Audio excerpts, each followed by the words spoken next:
तो hello guys, welcome back. तो आज की वीडियो में भाई सोल्जर के चैप्टर 149 को कवर करेंगे, लेकिन उससे पहले भाई हमारे चैनल को सब्सक्राइब और वीडियो को लाइक जरूर कर लें। तो शुरू करते हैं। तो भाई हम स्टार्टिंग में देखते हैं भाई लिu जीज़ैंग को, जो भाई जा रहा होता है। तो भाई यहाँ पर जो एडम वाइट रहता है वो भाई कहता है कि उन्होंने कहा कि वो आपसे नहीं लड़ना चाहते हैं, इसलिए मुझे लगता है कि उनका कोई गलत इरादा नहीं है। तो इतना भाई सुनने के बाद जो हमारा जिनो रहता है वो कहता है कि अच्छा ठीक है। तो यहाँ पर भाई जो हंटर ऑफ ब्यूरो का चीफ रहता है वो आकर कहता है कि मिस्टर संग के आप हमें कुछ समय दे सकते हैं। और भाई हमारे जिनों को भाई एक अलग ही अपार्टमेंट में लेके जाते हैं और हम यहाँ पर देखते हैं यहाँ पर भाई मिसेस सेलर, एडम वाइट, हमारे जिनो और वो भाई चीफ भी रहता है। तो भाई यहाँ पर जो मिसेस सेलर रहती है वो भाई हमारे जिनो को कहते हैं कि काफी समय हो गए हैं ना हमें मिले। तो भाई यहाँ पर जो हमारा जिनो रहता है वो भाई सेलर को देखकर थोड़ा हैरान रहता है। तो वो भाई अपने मन में सोचने लगता है कि ये तो अपग्रेडेड नॉर्मल सेलर है और ये यहाँ पर क्या कर रही है। और भाई इतना सोचने के बाद भाई जो हमारा जिनो रहता है वो कहता है कि हाँ, मुझे नहीं लगा था कि आपसे मेरी दोबारा मुलाकात होगी। तो यहाँ पर भाई जो सेलर रहते हैं वो कहने लगते हैं कि हाल ही में हर रात मैं एक ही सपना देख रही हूँ, एक सपना जिसमें महान हंटर्स को किसी के द्वारा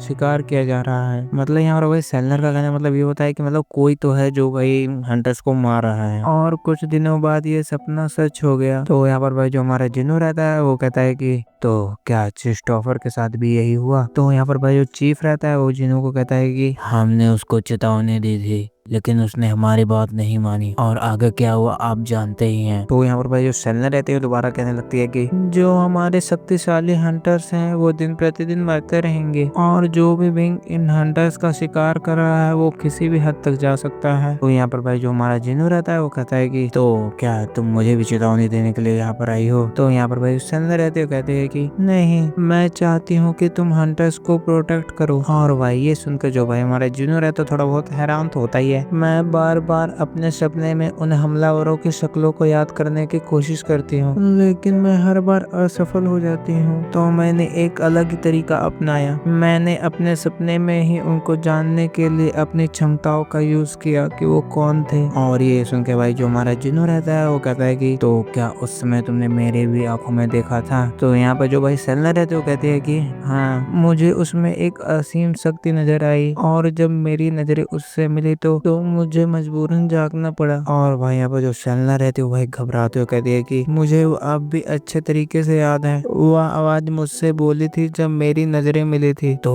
उस चीज ने तुमसे क्या कहा, वापस चले जाओ और युद्ध की तैयारी करो। तो यहाँ पर भाई जो हमारा जिनो रहता है वही सोचने लगता है कि क्या, और इसके बारे में किंग ऑफ जायंट्स ने भी बताया था, इसका मतलब कि ये लड़ाई रूलर्स और मोनार्क के बीच है। और यहाँ पर भाई जो किंग ऑफ जायंट को नहीं जानते वो भी भाई एक मोनार्क है और भाई उस मोनार्क का नाम होता है भाई रेगिया। और भाई जिसने इस चैप्टर को नहीं चेक किया हुआ या चेक करो, डिस्क्रिप्शन में लिंक है। तो जो लोग हंटर्स को मारना चाहते हैं वो किसके तरफ से है, मतलब यहाँ पर भाई हमारे जिनो का मतलब होता है कि जो भाई हंटर्स को मार रहे हैं मतलब रूलर साइड के कि मोनार्क साइड के। तो भाई इतना सोचने के बाद भाई जो हमारा जिनो रहता है वो कहता है कि इस बात का संबंध आपकी रिक्वेस्ट से क्या है। मैंने तुम्हारे अंदर वही सेम पावर देखी है मिस्टर संग। तो यहाँ पर भाई जो सेलर रहते हैं उसका कहने का मतलब होता है कि जो भाई मोनार्क की जो पावर्स रहती है वो हमारे जिनो की पावर से भाई मैच हो रही हो। क्या इन्होंने उस दिन मेरे अंदर शैडो मोनार्क की पावर देखी थी? अगर इनके सपने के हिसाब से उन हमलावरों के पास वही सेम शक्ति है जो मेरे पास है, तो यहाँ पर जो हमारा जिनो रहता है वो धीमी आवाज में कहता है कि तो इसका मतलब इसके पीछे मोनार्क्स का हाथ है। तो भाई यहाँ पर जो चीफ रहता है वो कहता है कि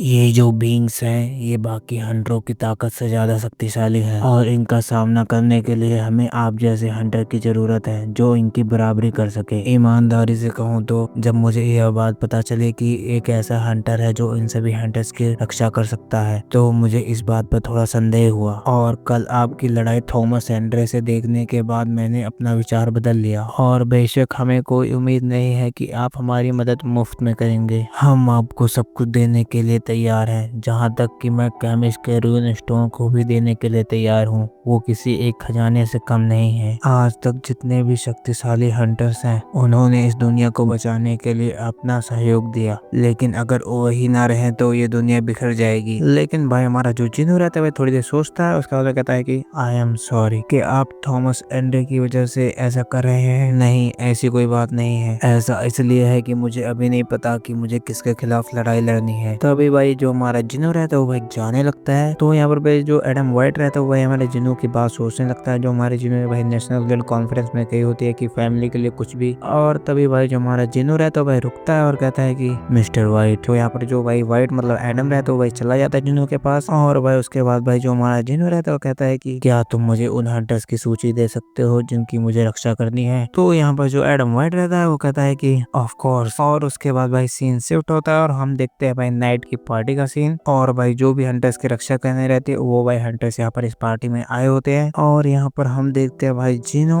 और जियो भाई दोनों साथ में होते हैं। तो यहाँ पर जो भाई जिनो रहता है वो भाई जियो से कहता है कि क्या अब तुम्हें कैसा फील हो रहा है। मुझे अब पहले से अच्छा फील हो रहा है। और यहाँ पर भाई जो हमारा जिनो और जियो रहता है वो भाई आपस में बात कर रहे होते हैं। तो यहाँ पर भाई जो तीन बंदे रहते हैं हमारे जिनो और जियो को देख रहे होते हैं और कहता है कि अरे वो तो ठीक मेरे सामने ही खड़ा है लेकिन मैं फिर भी उसकी उपस्थिति को महसूस नहीं कर सका। वो एक अलग ही लेवल पर है। तो उसके बगल में जो होगा वो भी एक शिकारी ही होगा। हंटर संग जिन्होंने इसी हंटर को बचाने के लिए थॉमस एंडर से फाइट की थी। और तभी यहाँ पर एक बंदा आता है मतलब हमारे जिन्होंने थोड़ी मीटिंग करने की बात करता है बिजनेस की आपने जिस जायंट्स को मारा है उनको भाई सेल करेंगे कि नहीं। तो यहाँ पर जो हमारा जिन है वो भाई ये बात जियो को पकड़ा देता है कि भाई बिजनेस का काम धंधा तू संभाल। और भाई इन दोनों की बातचीत को देख के जो भाई हमारा जिनो रहता है वो भाई खुश हो रहा होता है। तभी भाई एक बंदा आगे कहता है कि मिस्टर संग ये रही आपकी लिस्ट जो आपने मंगवाई थी। जो भाई यहाँ पर जो लिस्ट लेके आता है वो होता है भाई एडम वाइट। और यहाँ पर जो भाई हंटर्स है मतलब जिनको प्रोटेक्ट करना है उनको भाई उनके पॉइंट्स के हिसाब से उनको भाई रखा गया होता है टॉप 10 के अंदर। और भाई इनमें से भाई 4 हंटर्स को प्रोटेक्ट करना होता है। तो भाई पहले नंबर पे होता है भाई हमारा थॉमस एंड्रे। और भाई दूसरे नंबर पे होता है भाई 7 स्टार चाइना का बंदा लिू जीजैंग। और थर्ड नंबर पे होता है भाई चेस्ट ऑफ रेड जिसकी भाई पहली बत्ती गुल हो चुकी है। और भाई चौथे नंबर पे है सिद्धार्थ बच्चन जहाँ तक मुझे लगता है ये है भाई इंडिया का हंटर। और यहाँ पर भाई जो हमारा जिनो रहता है यहाँ पर भाई जितने भी हंटर्स रहते हैं उनके नीचे भाई मतलब उनके पास भाई एक अपना शैडो सोल्जर छोड़ देता है। और तभी यहाँ पर आता है भाई थॉमस एंड्रे। और यहाँ पर भाई जो थॉमस एंड्रे रहता है वो हमारे जिनो को कहता है कि हंटर संग जिनो मुझे तुमसे एक बात पूछनी है, तुमने मुझको जान से क्यों नहीं मारा। तो यहाँ पर जो हमारा जिनो रहता है वो कहता है कि तूने ऐसा कोई पाप ही नहीं किया कि तुझे एक मृत्यु दंड दिया जाए। तो उसके बाद यहाँ पर भाई थॉमस एंड्रे रहता है वो भाई जाने लगता है। और भाई जाते हुए कहता है कि अगर मेरा हाथ सही हो जाएगा तो हम दोनों साथ में खाना खाएंगे। तो यहाँ पर भाई जो थॉमस की असिस्टेंट लॉरा होती है वो भाई हमारे जिनो को कहती है कि थॉमस सर आपको एक गिफ्ट देना चाहते हैं, भले ही वो थोड़े शर्मीले हैं इसलिए उन्होंने आपको नहीं खुद कहा। तो यहाँ पर जो हमारा जिनो रहता है कहता है ठीक है रहने तो मुझे कोई जरूरत नहीं है। लेकिन लॉरा जो रहती है वो भाई फिर से रिक्वेस्ट करती है। तो हमारा जिनो यहाँ पर कहता है कि एक अच्छा सा डैगर सही होगा। तो यहाँ पर जो भाई लॉरा रहता है कहते हैं ठीक है और यहाँ से जाने लगती है मतलब चली जाती है। और भाई इस पार्टी में जो भाई 6वें नंबर का बंदा होता है जिसको भाई हमारे जिनो को प्रोटेक्ट करना होता है वो भाई गायब होता है मतलब इस पार्टी में नहीं आया होता है। और हम यहाँ पर देखते हैं भाई साउथ कोरिया का सीन। यहाँ पर हम भाई अपने मिस्टर गो को देखते हैं। तो भाई यहाँ पर जो हमारे मिस्टर गो रहते हैं वो भाई अपने सीने पे हाथ लगाकर कहते हैं कि ये कितना अजीब है,